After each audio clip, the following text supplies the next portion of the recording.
Hello, it's Kim. Hope all is well. I'm back from the dig. It was okay. I had some difficulties, but that's life, and that's like how it works, especially on the dig. By the time we're done, we hate everyone and we hate each other. We hate ourselves. All right. I'm using two new decks, and we'll see how it goes because I'm also trying to figure out my Zoom account, which is what I use to record these. Annoying me just a bit. The Mystic Dreamer Tarot by Heidi Daros. Daros. I think there's two A's. Daros. Darras. With text by Barbara Moore. And then the Goddess of Love Tarot. If you have a problem with like erotic decks, this is probably I think it's okay. But like do like pay attention and like go, oh no, this is not for me. If it's not, it'll be at the end. So just cut it off and be like, done. If it's a problem. I don't think it is. I've already pulled the cards. It's really about the divine feminine. And it doesn't have to relate to gender at all. But the divine feminine and it's sort of like a reclaiming of the traditional fool's journey. It's more of like the heroine's journey, if you're familiar with it in literature, where she goes into the underworld and she has to, perform rites, and she comes back, sort of like that whole like the sun goes down and comes back up. That is sort of like the role that it is. But we're going to start with the Dreamer's Journal. Okay. And I have the most cards from this deck. I believe I have five, but you never know with me. They kind of appear. Our first one is a Ten of Swords. I'm going to try to get this to you because I just think that it's beautiful imagery. You can sort of see, I'm going to try to go over my own face and sort of see how the swords are in her back. And I'll read what they have. But, the description is basically surrender. Tens are always completion of a cycle. So swords are usually about intellect and that sort of thing. So it's like a completion of like even a thought pattern and then a going forward. So it's saying a woman crouches on a stony beach, 10 swords stabbed into her back, all along her spine. It looks like she is trying to get up or is just unwilling to fall all the way to the ground. Sunlight shines through the clouds over a still and peaceful ocean, symbolizing the calmness of emotions that seems at odds with the destruction on the beach. Remember, like the swords sort of lack emotion a lot of times. It's very much sort of like the intellect sort of that is usually, it's geared for. This card says in no uncertain terms that it's finally over. Whatever it is, whatever the situation is, you have fought and worked hard at it, but you cannot change the situation. There is no fixing it. It doesn't have to be a bad thing. Sometimes we just have to release, oh, that project, it's done. And this is sort of like the card of just move forward. It's not a bad thing, but maybe we have to press the send button. I know that I do. You may want to try one last time, but you'll have to accept that this time you are beaten. It's a strange moment because you thought you'd feel a lot more pain and distress, but actually you feel calm and peaceful. Deep down, you are relieved that you don't have to fight it anymore. It's like that really awful job that you have been struggling with for so long that doesn't really understand you, that you don't understand it, and nothing goes right, but you need the money, and then you perhaps find something better, or it ends, and you're just like, "Hmm."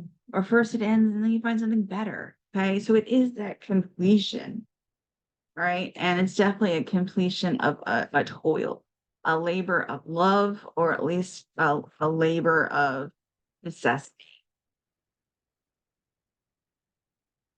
Trying to get my order here. All right. The Eight of Cups came next. And all of ours are upright for this one. Okay. And they're making a very big deal, and I don't understand, of her holding a lantern and a violin. I guess that would be like perhaps art, And then also like the lantern that's traditionally associated with the Fool, and the Rider-Waite tarot. I don't know. Because it's like, well, why? Why the lighthouse? Why the and I'm like, those are weird journal questions, my friends. So I'm not using the journal questions. A woman carrying a violin and a lantern turns her back on the Eight of Cups. Excuse me, on Eight Cups. Either the moon or the lighthouse is beckoning her, compelling her to leave her past behind and strike out on a new journey. The image has a feeling of melancholy, of sadness, but it seems like it is inevitable. Another inevitable card of like sort of like an ending or a transition. Transitions are hard, my friends. Oh, believe me, I know. This card represents a very small but powerful moment in time. You've decided you need to leave something comfortable behind. You've come to terms with that. You've decided what dream you're moving towards. This moment, the one where you finally turn your back forever and before you take a first step, is the Eight of Cups. It can be such a conflicted moment filled with sadness over leaving, yet knowing you are doing the right thing. So, of course, let's just review. Ten of Swords, almost like a defeat. It doesn't feel like a defeat, it feels like an ending. And then a going forwards, a leaving behind. So maybe we're leaving behind those 10 swords. And even though all the passion of that work that went into it, we're still leaving it behind and going on to the next adventure. That's how I want to read it anyway. Um, I know that my life is a little bit turbulent right now. Like, which way do I go? Which way do I not? Is there going to be a job offer? Is there not? Is there going to be a book offer? Well, there's supposed to be three. Are in the works that no one's communicating? Like things happen. Of course, we know my situation with housing. So we all have those moments where like, do we step out on our own? Do we anger everyone and still do what we feel is best for us, whether it's best for us or not? And that's like where we have to decide. We have the Seven of Wands next, and they proclaim that this is a warrior ready to go, ready to battle. I like that idea of that as the next card of going forth, making a decision to leave behind, but go towards a dream, even if it's sad, even if it's with fierce will and with fierce creativity. Says with this card, someone or something has put a block in your path. Before you can move forward or continue on your journey, you have to face the challenge. This is not a fight to ignore. There's too much at stake. You cannot afford to give up. You must defend yourself. Okay, so even if we are going towards this dream, right, we still have to be the warrior. And it doesn't mean that somebody necessarily is like, I am like blocking you like intentionally. Sometimes it's just like love. And that doesn't have to be romantic. That can be mental. It could be like many, many things, right? Even if you have children, your love for your children can like sort of sometimes stand in the way of certain things. It can end certain dreams and it can also, bring new dreams. Like everything has that pattern or cycle. It can either be incredibly positive, incredibly negative, and usually it's both. Just saying, usually it's both. As a poet, I can attest to this. I think everyone is a tortured poet, though the tortured poets like really like own it. All right, our next card is the Six of Pentacles. So at least we're like entering the material realm. All right. Now I want to read what it has about what is going on. In the middle of the courtyard, a woman stands holding a scale. For her are two beggars. She gives money to one. It seems the other is denied any charity. Okay. And what it sort of explains in here, which is a little bit different than my idea of the Six of Pentacles, and the idea doesn't necessarily have to be right, is that what is being saying is that if we are lacking, we will get the charity. And like if we are not lacking, I think we will give the charity. What's interesting is that we can be both of those people at the same time. Now, one is material versus one is the other, but like that person might have a different type of understanding of abundance. And like, and there it goes. I'm not going to even try to search for it. It's not worth it. But like, and the figure that it's giving, that could be us. I always I always try to give to especially the homeless. Um just because I've always felt that I could be homeless, and like right now I'm getting it like back like tenfold because I am sort of homeless or dehomed or whatever you want to call me. Right. So there's that there, right? There's this gentleman outside a CVS, which if you don't have a CVS, it's a drugstore. And he asked for money. He's sitting down, sort of head to cast. And I said, "Oh, I don't have any." Well, I don't have any out, no cash out. And in my area, you don't reach in, not if you can help it. So I went into the store and I got, before I went into the store, he said, "Sorry for bothering you, ma'am. I'm sorry for existing. I'm sorry to bother you." And I was just like, in my head, I was going, I say this to myself every time. I'm sorry for existing. I'm sorry for. So when I went out, he was still there, which was like my testament. I don't usually just like rush out. I gave him a 10. And I was just like, have a good day. I really wish I would have said, like, don't ever apologize for being, taking up space, for being here, for asking. I mean, like, what can I say? It's a hard position. It's one of the hardest jobs you can have is asking and receiving. But he was very grateful. But it's still like this weird sort of, I don't exactly have unlimited funds. And yet I was just like, he was not that, he was not that old, but I'm still gonna call him a man. This man still needed, to be helped. He had less than me. Our final card is the Knight of Swords, which is very intellectual card, very determined card. This knight goes forth on their mission of purpose, but not really with passion, not with like the emotion behind it. It's like a logical problem or plan. Right? You can see that it's a rider that's going forth with, right? Very confident. That's what it says. Very confident in his opinions. His, their, her, all above, right? But opinions and intellect. Not necessarily the most feely card.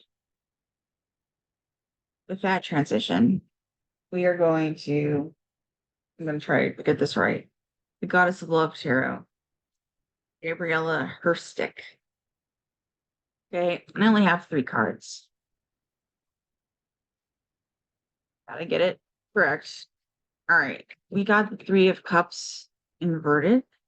So they don't really do inversions completely here. They give like a possibility of what it is. They also get like an affirmation and a journal question, and I am going to give those. If I don't like them, I'll tell you. Okay, so if reversed, consider if you've been ignoring the love around you. If you're thinking it's not enough, try to seek out other ways the goddess of love is made manifest. Seek out community and like minded people to support your journey. So go within.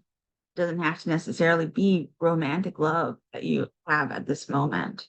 And even if there's heartbreak, there's ways of having support. Okay.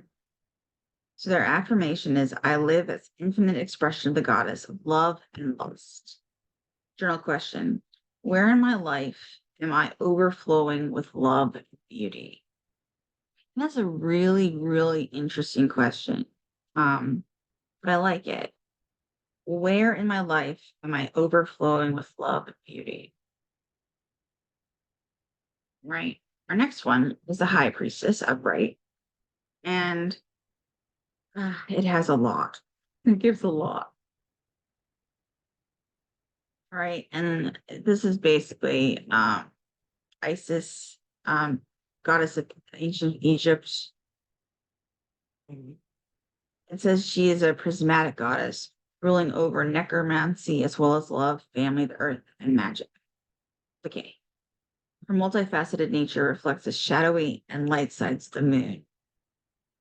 Okay, so the high priestess at Isis usher you into new ways of being, into new dimensions, into new selves, tracing the lineage of the ancient temple priestesses who worked with sexual ritual to channel the goddess.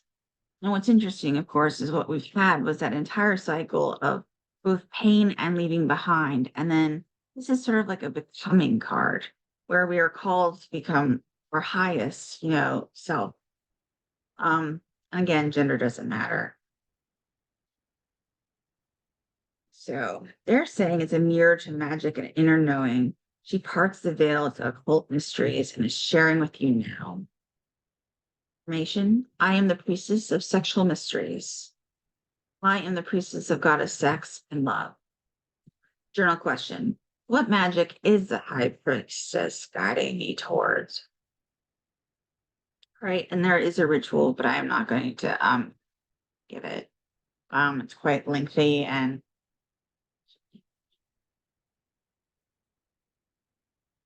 final card is the Seven of Swords. Upright. I really like those symbols and how the swords are represented. All right. So it says the astrological correspondence, the moon in Aquarius. All right. You never know, man. You never know.